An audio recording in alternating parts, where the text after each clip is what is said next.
Hello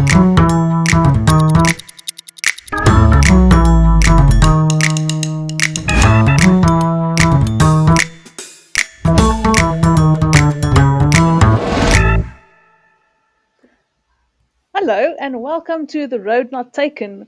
We have discussions with assorted professionals with a background in mathematics. I'm your host, Madeleine Labuskaghni. And I'm your host, Belinda Stobbelberg. This is episode 3, and today we are joined by Christopher Cleghorn. Hi, Chris. Hi, Hello. everyone. Chris is currently an associate professor at the University of the Witwatersrand in Johannesburg, South Africa, in the School of Computer Science and Applied Mathematics. He has a PhD in computer science, but teaches mathematical concepts and applies it daily in his research. Chris, perhaps you can tell us a little bit about how and why you got into computer science and mathematics specifically. Firstly, thank you for having me on. In terms of why I got into computer science and maths, I suppose the reasons are somewhat different. When I first started with computer science, I think what attracted me to that area of academic study is partly the problem solving side of things, which links nicely to mathematics, obviously. But it was also this nice feedback cycle in which you could try and build something, you could code something up, and you could kind of get something working that you could interact with immediately. It was quite a rewarding mechanism in that sense. A lot of subject matter is you learn a lot of theory, you might be able to try and apply it, but you don't get that feedback all the time. Whereas computer science was great in that you could actually build something and feel like, oh, actually, I'm getting somewhere, I'm making something. So I think that's what really attracted me to the computer science side of things. Um, but as I was studying and going through my undergrad degree as well, I was kind of straddling both fences because I was taking maths and computer science the whole way through. And I'd say halfway through my computer science degree, I was kind of in limbo of, do I actually want to deviate into the maths route, or do I want to actually stay along the computer science? And what I ended up doing is kind of the middle ground, in that I was basically just doing both the whole way through. I couldn't make up my mind. I still can't make up my mind, probably, if I look at where I ended up. So I think that's part of the reason that I ended up going with computer science and continuing. I think what I liked about maths in general, at least from a younger age as well, I always liked the challenge of maths, if I can say it that way. It's always been like, try and solve this thing, and it always felt a bit like a game.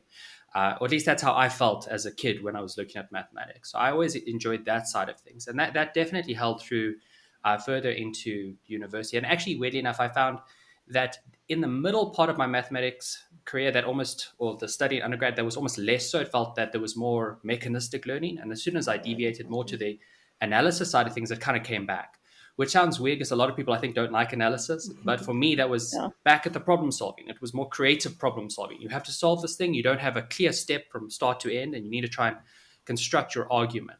And I see there's quite a bit of parallel between how you can write a program and how you can write a proof. In my mind, the two are quite symbiotic to each other. Yeah, no, definitely. Yeah, that's very true. I Um, think for most of us, that's why we like maths, and computer yes, science ties in great with that. Definitely. Mm. yes, no, definitely. So, Chris, what made you decide to stay in academia and not go into industry when you were done? I think there's probably a couple of things. I think going from third year to honors, I think the choice was clear to kind of continue that length, just to make sure I had like a 4 year qualification. So that was not so much a cognizant choice of staying in academia, but past that definitely was. I think the biggest thing for me, at least at the time in South Africa, is a large amount of the programming type jobs that were around. And there are exceptions, but I'd say the majority were very business orientated. So it Mm, was developing stock systems and websites. And while a lot of people find that interesting, I found it comparatively very boring. I wanted something that was more scientific in nature. Just generally speaking, I find that more interesting, and it's also less repetitive. And for that reason, I was very hesitant to actually enter the more business oriented world. And that's why academic kind of struck more of an interest in me. It felt to me like it would stay interesting longer uh, than if Okay. you went to a more corporate setting.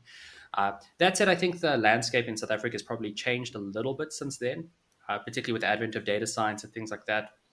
There are a couple of more mathy and science type jobs in a business context than I think they were when I originally finished. I think I finished my undergrad in 2010, honors in 2011. So it's quite a while back. It doesn't sound that long, but landscapes can change quite a lot in Mm. computer science.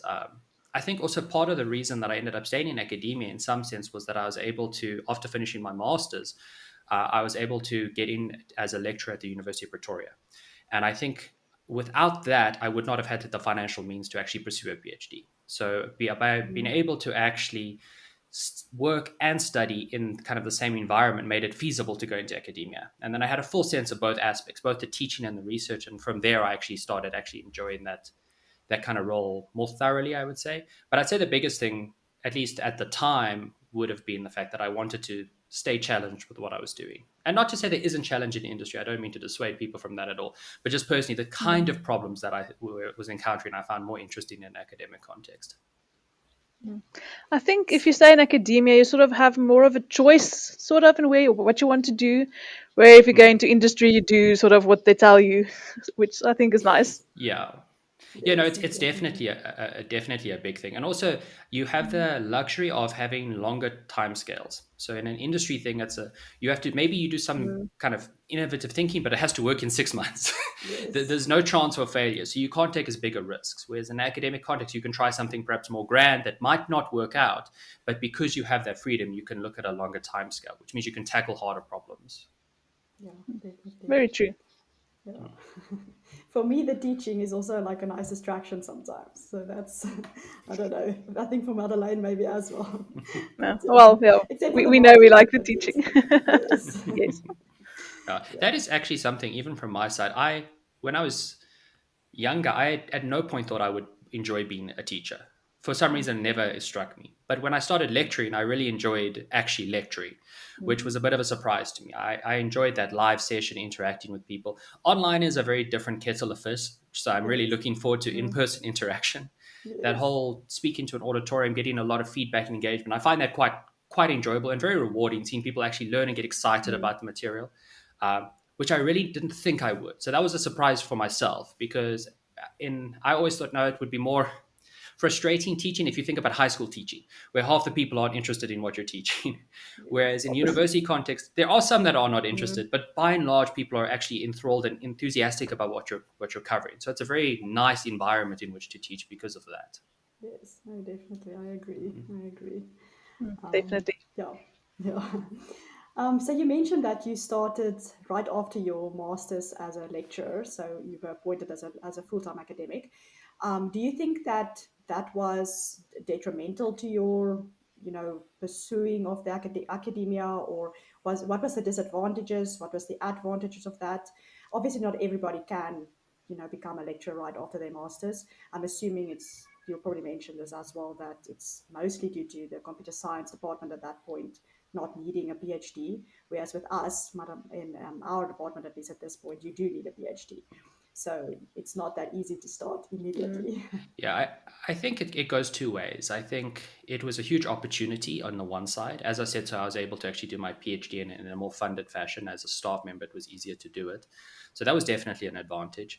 I think the reason the MSc at the time, at least, was the case, it's not all the universities in SA. I think UP is one of the few that's still the case with computer science, but most people exit to industry. So the number of South African academics is very small in computer science comparatively. So that's why it was easier to get in on that side. But in terms of how it affected my career, I think from a research standpoint, it definitely made things more challenging because you couldn't focus dedicatedly on one thing. You were always balancing the teaching with completing the PhD, and the teaching inherently is more time sensitive. I mean, a test has to be Mm. out, an exam has to be marked, you have to give the class. So it was always a challenge managing the priorities between the two.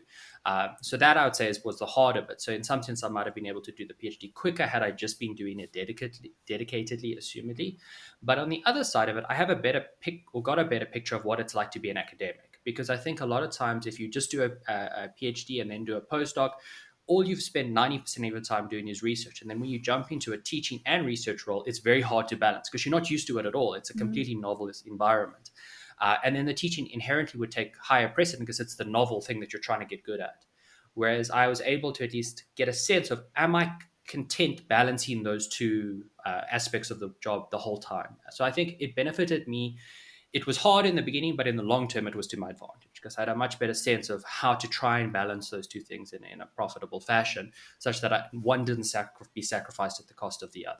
Obviously, people have preferences on which side of it, and sometimes you wish, like, could I just get a Mm. couple of months to get some research done? It would be great. Would be great. Um, yeah. But I'd say it was more of an advantage than a disadvantage. But I do, you hear about people going overseas and doing their PhD or even locally, and then they have all this dedicated time to actually get stuff done. So you kind of you think about it like, oh, that would have been great, but I think in the long term it was more to my advantage than anything. Yeah, and you have to be a specific type of person to also then just if you are just doing research to make that profitable in a sense. I don't know if profitable is the right word, but um, because I mean, I was a postdoc, but I don't know if I got that much done as a normal person would have because I was still wanting to do the teaching, if that makes sense. So I can't just sit down for a year and just do research, whereas other people I think can.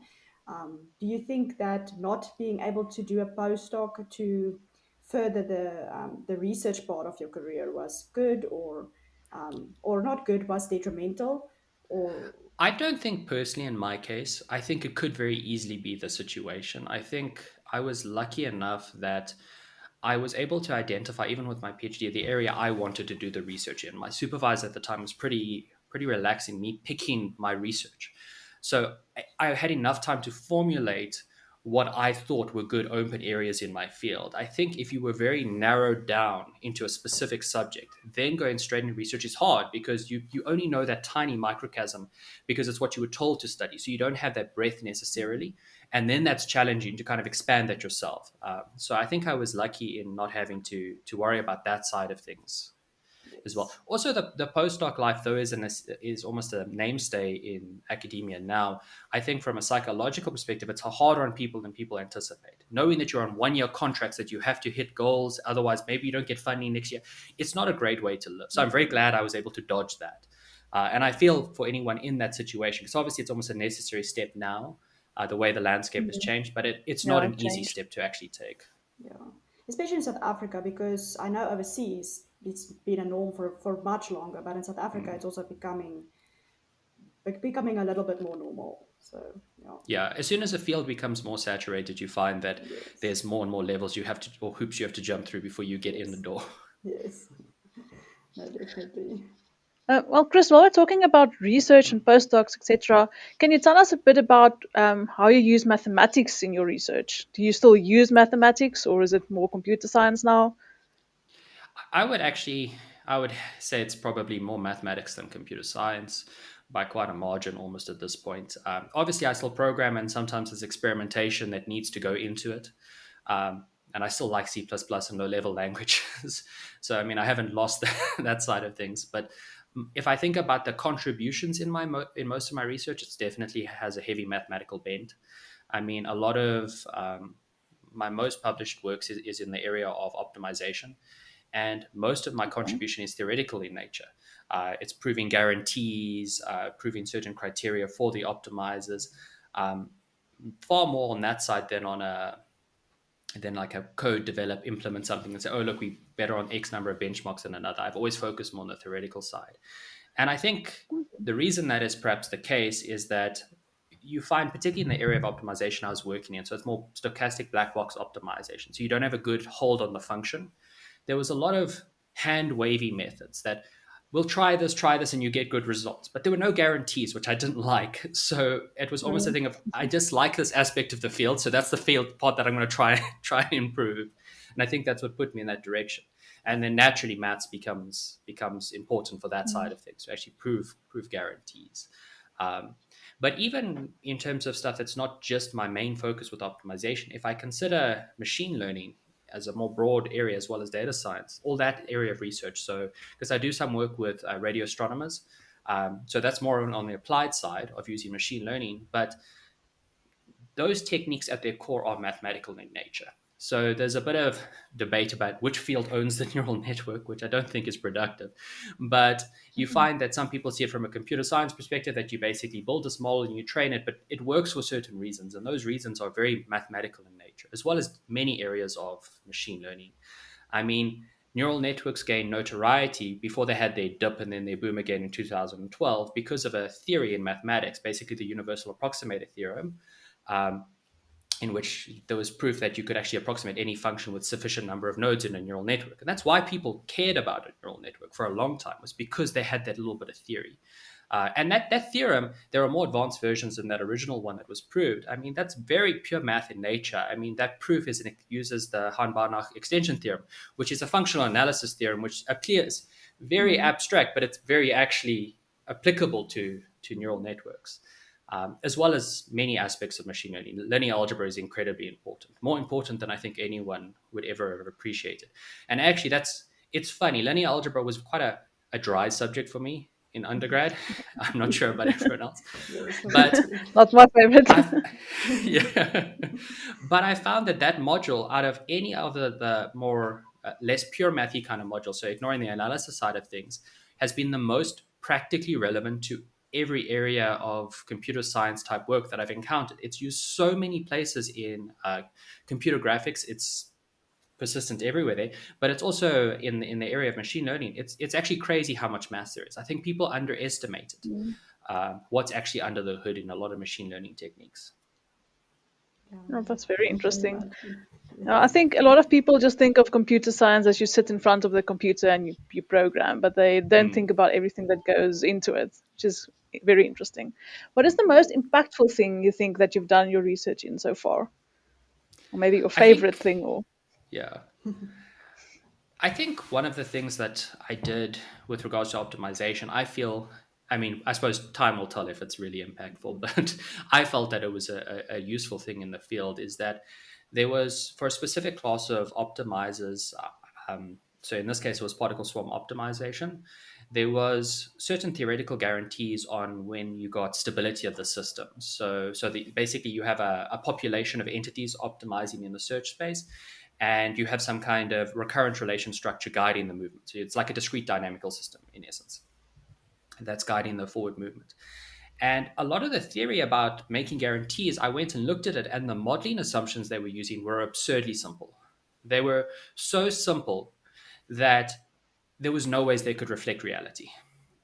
They were basically okay. doing the modeling assumption to get something tractable, which is often the case in the real world.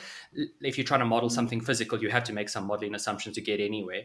But in a computer science context, it was a bit weird because you know what the ground truth of this model is, but you're still having to make these assumptions to make things tractable. And what a lot of my work was in that area was trying to prove those stability criteria while systematically chipping away at those modeling assumptions, trying to get rid of them.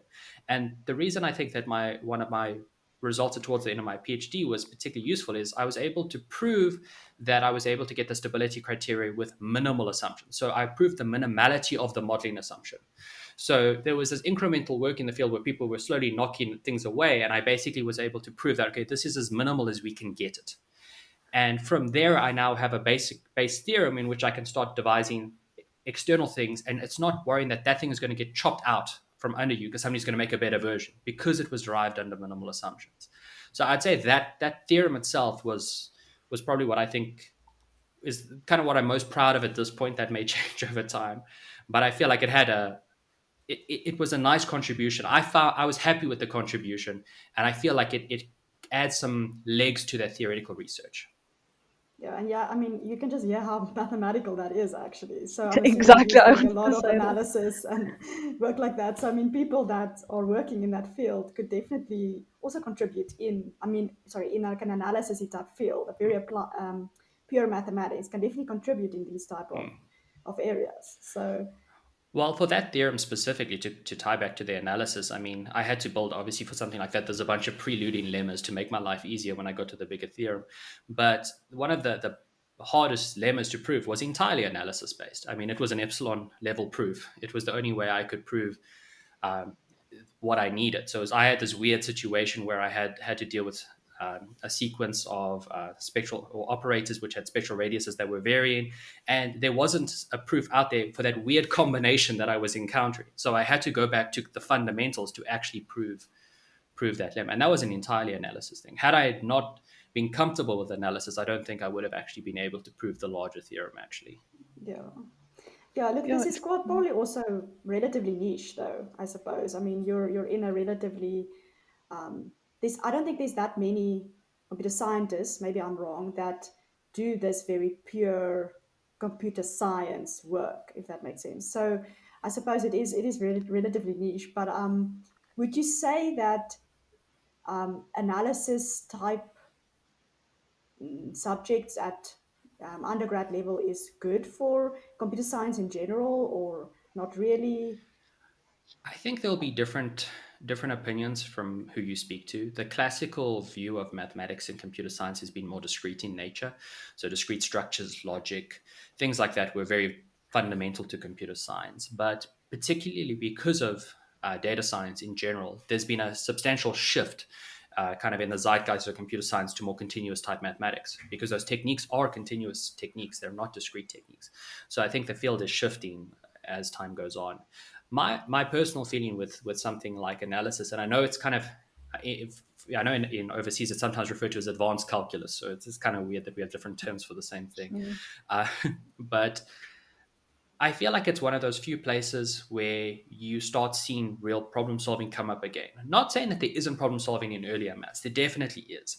But there's a lot of mechanistic approaches to things. Mm. Calculate this integral. Oh, well, it's this kind of technique. This is the form. This is the identities I need. And bam, bam, I get it. I'm able to solve the integral. Um, and even actually, in when I was considering, say, multivariate calculus, something I really disliked when I was studying is they always felt like there was a bit of magic in those proofs. You were going from one step to another and you're like, but I don't really know how you got from this step to this step. Like, I agree that it's probably true, but I don't feel like you've proved this step. And when I got to analysis, they went maybe overboard in the other direction, perhaps, but there was no ambiguity. That proof was from start to end in complete detail. And I feel like that rigor is very good at framing one's thinking. It's almost an argument in the most formal fashion. And I think that is the useful aspect of analysis. Less so about the theorems and stuff to an arbitrary person. So if you're doing mathematics, obviously it's going to be useful. But I think understanding how to be precise in your arguments is very valuable from an analysis perspective, and that benefits any field. I feel if you can provide an argument in a rigorous fashion that you can fully defend, I feel like that's valuable. And analysis is exactly that. It's just in a more very specialized quadrant. Yeah, no, I'm glad you feel like this about the analysis, because at least the students at UP, it's always a struggle with those courses, and I hope that whoever watches this will realize the benefit of analysis, not just as a mathematical Mm, subject or for your undergrad degree to get your degree. mm, It is actually a good thing to have. mm. No, Um, definitely. yeah, I find it It very teaches you a interesting and skill. motivating. Mm, Sorry, a It useful teaches skill. you a Yes, different set of skills. Yes, they're sort of yes, used to this yes. recipe thing, and mm, this Yes, teaches you to really think about it and be rigorous. And it's a very good yes, skill to mm. have. yes, no, It's definitely. also a nice avenue for creativity. It sounds weird, but you have to be creative to come up with some of those solutions. And I Yes, think that that's something that some people dislike and they feel uncomfortable, but it's actually quite nice to think, okay, well, there's maybe many ways I can prove this thing. Which strategy am I going to try? What I'm going to try and yes, get a bit of traction doing with this proof? Do I actually get anywhere with this line of reasoning? yes, no, definitely. Okay, so let's maybe move to a bit of a more broader context. You've mentioned some of these things now before, um, but what other areas of computer science are very mathematical in nature? So where would somebody with a mathematical background perhaps benefit to pursue something in computer science, some type of a field? I suppose it depends. If you're coming from a maths basis, the most natural domain currently is probably more your data science role because that's going to leverage your maths and perhaps statistic knowledge. And then the programming you can kind of upskill as you're going. So the level of programming needed to get going with data science is not really that severe. It's not like you need to understand how an operating system is put together. So I feel like it's an easy way to transition into more programmatic sides of things. But in terms of places where maths is very linked to computer science, machine learning data science is the most hot topic at the moment with things like mathematics. But in a more classical context, cryptography, so encryption, like how your online banking and stuff works, that's an area of pure mathematics. Um, Mhm. it's a very challenging area of pure mathematics, actually. So pure, in fact, that I think the average computer scientist probably doesn't know why certain encryption schemes work the way they do. They kind of have a recipe for why it works, but proving that they actually have the appropriate properties is very mathematical in nature. That's an interesting area. Like if you like something that's a computer application and a real world application, but is very, very pure mathematics or maths in nature, that's a very nice angle. The other side is computer graphics. Now, some people think of it in the context of, okay, it's a little bit of linear algebra, but there's actually a lot of linear algebra in computer graphics. Um, Particularly if you're trying to do more advanced things. I mean, something simple that comes up in computer graphics is the construction of an orthonormal basis to change your coordinate systems. Now, if you're studying linear algebra, that becomes very dry. It's like, okay, why would I want to try and change my coordinate system? This doesn't make sense. But Mm. it's natural in computer graphics that you need to do that frequently. And then even going further than just something like building the orthonormal basis, sometimes you want to perform certain operations, but you need to do it in an efficient fashion. So you're like, okay, fine, I can't get the inverse of this matrix. Maybe I can deal with some approximate version of the inverse of this matrix. Or maybe I can't fully invert the matrix in general. Maybe it's a singular matrix and I can use a Moivre-Penrose inverse to get a least squares approximation of a solution. And that's useful in computer graphics, particularly the approximations, because oftentimes an approximation that's fast is better than one that is accurate and slow, because you want frame rates to be going fast, you want the scene to be interactive. And I mean, if the flicker is off by half an angle, no one's going to notice while running around a field, but it will still look relatively realistic to them. Yeah. Okay. Okay, so but Um, it sounds like it's then possible for someone with a degree in mathematics to maybe go into computer science. I don't know about vice versa. I Mm. think that's probably a bit more difficult. Yeah, I would agree with you by and large. I'd say if you've done a lot of programming in general, transitioning directly to maths is harder than the other way around.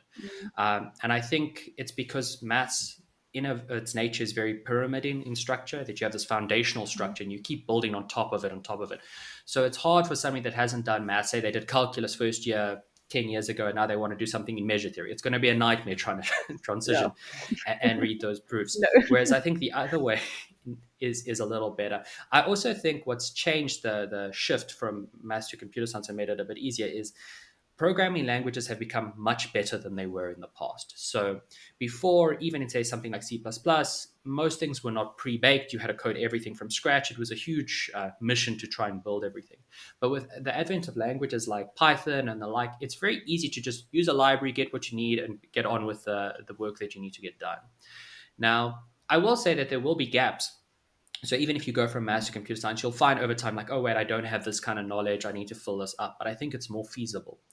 And I think a good proof that it's possible to do that transition is if you look at a lot of the tech companies. So, I mean, it's not representative of every company, but if you look at a lot of the big tech companies, your Googles, your Facebooks of the world, a lot of them, when they look for software engineers, they say they want either an undergrad degree in a quantitative field, or they say they want an undergrad degree in computer science, maths, or physics. Those are the three that they list. So that tells me Okay. very clearly that they think that those are the ones that would be proof that you have the ability to do what's going to happen. And I think what also is the case is that when they're looking for people, it's more demonstrable proof that you can learn and less about what you actively currently know, at least for entry level jobs. Going further, things change. Mm. But kind of getting in, it's more proof. Can you think in a way that is going to be conducive to this kind of work? And I feel like those three domains are probably the most natural fits for it. And that's why they seem to list them. But it is definitely possible. I will say that if you're thinking about doing that transition and you're kind of in your third year of mathematics or something like that, you might be to your advantage to maybe while you're doing your honors, pick up some specific undergrad modules. I can list what I think would be like probably the most core ones that would kind of get you going. I mean, there's lots of interesting modules, but I think they're more bang for your buck. Um, Mm. but you could also do things on Coursera and things like that, just to kind of upskill and see if you actually like that shift before you actually try and make that huge career move yourself. And I mean, in terms of those modules, I think if you have intro to programming and then some kind of object oriented or advanced programming, as well as data structures, if you have those three things, I think you can actually do a fairly large amount of things. There'll obviously be things you have to learn over time, but I think those three Mm. subjects set you up for most things that you would need to transition, particularly in a data science context. You would be perfectly fine if you were just equipped with those three modules. yeah.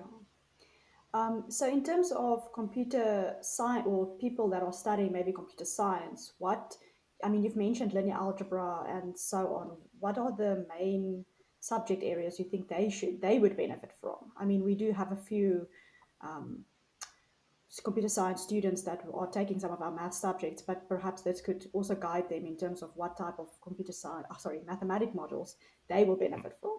I think it depends on what type of computer science they want.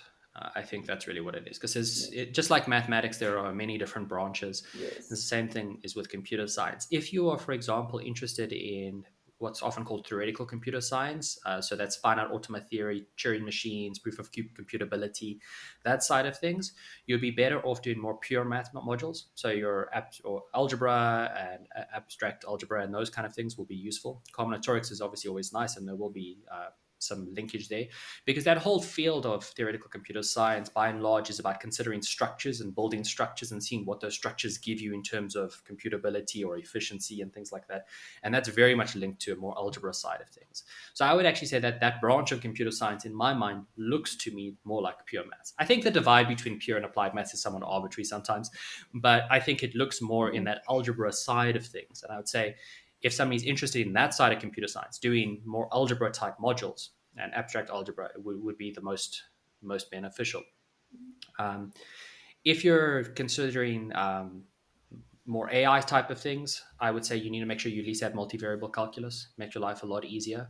Um, it would be great, particularly what ends up happening. It's not really critical to know it all the time, but a lot of techniques end up the way in which the neural networks train on computers nowadays. They kind of rely on tensor maths. So you end up having a third order tensor getting back propagated through the network to make it efficient instead of doing it one variable by one. So if you know what a Hessian is to start with, you're in a good place to kind of say, oh, well, this the tensor, the if I take the derivative of a vector valued function with respect to a matrix, oh, it's a third order tensor. I know how to deal with that. It's not this overwhelming thing. Because if you didn't do multivariable calculus, that's quite a stretch to jump sometimes. Yes. So I'd say the calculus, at least at that level, is particularly useful. And perhaps things like numerical analysis would naturally tie because of the matrix approximation type techniques. That said, it depends on what's in those numerical analysis modules, because there's so many things Yes. people could focus on. Yeah, no, definitely. Okay, so we've talked a little bit now about, I think you've mentioned mostly what type of careers you can go into, but maybe you can sort of give a summary of what areas of computer science is a good thing maybe for mathematician or for students who have studied an undergrad and an honors in maths to pursue maybe if they would like to. What is the most appropriate um, areas really for the careers for them to pursue? My gut would be, as I mentioned before, is your data science role is probably your most natural role. Yes. Um, because you can leverage your maths and potentially statistics knowledge best. So in a lot of companies, you have these two kind of, it depends, company structure changes, but in a lot of companies, you have what they call a data engineer and a data scientist. Now, the data engineer is typically more a computer science kind of individual, more program heavy, and the data science is typically more maths or statistics angled. Now, oftentimes they work together, but they have different skill sets. So the data scientist is more likely to be say, okay, based on this, we meet the necessary assumptions to use this technique. And then the data engineer can try and actually deploy or try and implement the prototype with them. So there's a nice symbiotic relationship between those two roles. But I'd say the data scientist is probably the better fit, unless you want to do a hard transition into more programming type work. Some people feel like they'd rather actually just do programming, and you can always shift roles over time. You could start a data science, work that a couple of years, and say, actually, I actually enjoy prototyping these things more than some of the theoretical background, and nothing stops you from transitioning over time and as you gain more programmatic experience. That maybe I actually feel like I'm better suited as a data engineer. But I'd say the data science type role, though is new, I mean, it's a comparatively new field that didn't exist before, is probably the most natural shift, which I think is a more rewarding area than your typical roles where people become like a quant at a bank or have to kind of do 100 board exams to be an actuary. I feel like this is a much easier shift to make in the industry context, and to be honest, it will probably stand the test of time better than those two other job roles that I mentioned, or at least in my biased opinion. Yes. Yeah, no, Very interesting. definitely. Okay, so maybe you can give some general advice just before we end off with, what type of general advice you can give to students who are studying maths or computer science in general, like a I summary.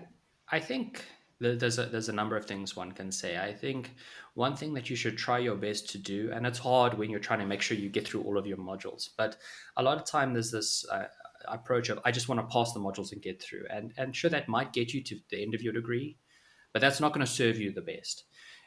You're in a university context, or you're doing these modules and degrees because you have some kind of desire or passion for the area. So aim for wherever it's possible for mastery in areas. Don't be content if you can with just scraping through. Be the best person in that linear algebra class. If you care about something, show it with how much effort you put into it. Too often people are very excited and then they just skirt through and then they get to the end of their degree and they realize that they didn't know half of the things that they wish they knew. And then they kind of have lost that opportunity. Very seldomly in life do you have dedicated hours to spend on learning something. So make the best utilization of that as you can. And don't be afraid of detours. Sometimes, again, there's a balance. Make sure you get through your modules. But if you see that there's something adjacent that's very interesting, put some time into it and further your understanding of that area. So, say you're studying, let's say, analysis, say second year analysis, and you say, okay, well, there's this extra chapter at the end on fixed point methods that we didn't get to, but that's really useful or interesting in an applied context. Maybe I can do that myself. Get used to learning independently in addition to what you're being presented. That will serve you incredibly well going forward, because it means that if you encounter something novel, you can learn it without having to be in a course. And I think that's a skill that you can hone in this context. You have some structure and you can use the little deviations to get that little bit of extra enrichment, but it will also help you a lot in the long run. Or at least that's my opinion. That's where you also learn to be self-reliant. You know that you can learn the stuff yourself. The structure of the course is great, but you can also go further than what the course has presented because you've learned how to do that over the course of your degree. Yes, I definitely, I agree with that. Yeah, thank you very much, Chris. I think that is great advice for any student. And a lot of what you said resonated with me about what I told students in the beginning in their initiation and things like that. I told them, listen, math you learn skills. It's not Mm, necessarily these methods you learn, it's the skills that you build up. And I can see that your math skills really helps you in your computer science. And I did not realize mm. how much math you use there. So this was very interesting. Thanks, Chris. It's a pleasure. But yeah, If I our think I students think what have you any said. questions, Sorry. okay, go. No, I was just going to say what you said about the problem solving and the skills is very important. It's think of it as you're training your mind to solve problems. And if you go away, you've done your reps and you put in the hours, your mind is going to be far more adept at actually solving new novel situations. Yeah, Yes, so definitely. Thank you definitely. very much. If our students have questions for you, can they contact you? Yeah, sure, I'm happy with that. Yeah, Okay, thank you very so I much. You think, can, yeah, Belinda? yeah, sorry, go on. No, I just want to say you can contact either me or Dr. Stapelberg if you want to get into contact with Chris. We will forward his details to you. So thank you very much. Anything from you, Belinda, before we end off? I think that is it for this episode. Again, just thank you very much for your time. It was also very interesting to me. I've known a little bit about these things, but not that much. So thank you very much for your time. No, it's an absolute pleasure, and thanks for having me on. Thanks. So see you guys. Well, not you, Chris, but see the rest of you in our next episode for The Road Not Taken. Thank you. Okay, Bye. bye. Cheers. Bye.